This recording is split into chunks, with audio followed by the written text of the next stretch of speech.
America में राष्ट्रपति पद के लिए 3 भारतवंशियों ने ठोका दावा, जानिए इनके बारे में। अमेरिका में अगले साल राष्ट्रपति पद के लिए चुनाव होने हैं। इसके लिए अमेरिकी राष्ट्रपति जो बाइडेन और डोनाल्ड ट्रंप के बीच अभी से मुकाबला देखा जा रहा है।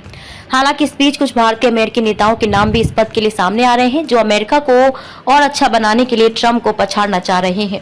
इन लोगों के नाम शामिल, आपको बता दें कि पूर्व अमेरिकी राष्ट्रपति डोनाल्ड ट्रंप के खिलाफ विवेक रामास्वामी, निक्की हेली और हर्षवर्धन सिंह चुनाव लड़ेंगे। हालांकि ट्रंप तमाम कानूनी चुनौतियों के बावजूद 2024 के लिए रिपब्लिकन पार्टी की उम्मीदवारी की दौड़ में आगे चल रहे हैं। अगले साल होगा उम्मीदवार का चुनाव।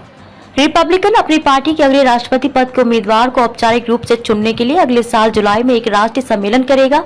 ये सम्मेलन विस्कॉन्सिन के मिल्वॉकी शहर में 15 से 18 जुलाई तक होगा। भारतीय मूल की रिपब्लिकन नेता निक्की हेली दक्षिण कैरोलिना की 2 बार की गवर्नर और संयुक्त राष्ट्र में अमेरिका की पूर्व राजदूत रह चुकी हैं।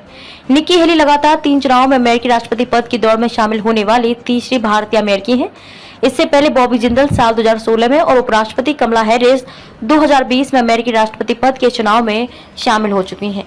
भले ही अधिकांश सर्वे में 51 वर्षीय हेली का प्रदर्शन कम बताया हो, लेकिन अगर डोनेशन की बात की जाए तो उन्होंने कई मिलियन डॉलर जुटाए हैं।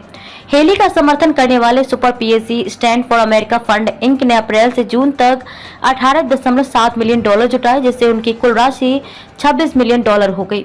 इतना ही नहीं, हेली को और पति केनेथ लेंगोन, एलिस वॉल्टन और केनेथ फिशर सहित कुछ अमीर जीओपी दानदाताओं से भी समर्थन मिला है। इन लोगों ने $6,600 का दान दिया।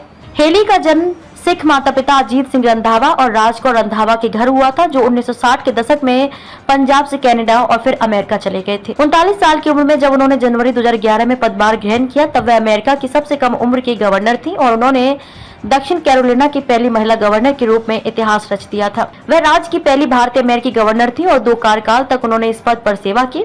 जनवरी 2017 से दिसंबर 2018 तक उन्होंने संयुक्त राष्ट्र में 29वें अमेरिकी राजदूत के रूप में अपनी सेवाएं दी। भारतीय अमेरिकी उद्यमी विवेक रामास्वामी साल 2024 के राष्ट्रपति चुनाव के लिए खुद की उम्मीदवारी की घोषणा फरवरी में कर चुके हैं। उन्होंने एक बाहरी के रूप में रिपब्लिकन में प्रवेश किया था, लेकिन अब वे पूर्व राष्ट्रपति डोनाल्ड ट्रंप और फ्लोरिडा के गवर्नर रॉन डेसेंटिस के बाद तीसरे नंबर पर पहुंच गए हैं। स्वास्थ्य सेवा और तकनीकी क्षेत्र के उद्यमी विवेक रामास्वामी को रिपब्लिकन पार्टी के 9% नेताओं का समर्थन मिला है। वहीं ट्रंप को 47% वोट मिले, जो डेसेंटिस के 19% से काफी ऊपर हैं। रामास्वामी का जन्म अमेरिका के ओहियो के सिनसिनाटी में हुआ था। उनके माता पिता केरल के पलक्कड़ से अमेरिका गए थे। उनके पिता का नाम गणपति रामास्वामी है, जो पेशे से इंजीनियर थे। उनकी मां गीता रामास्वामी पेशे से एक साइकाइट्रिस्ट थी।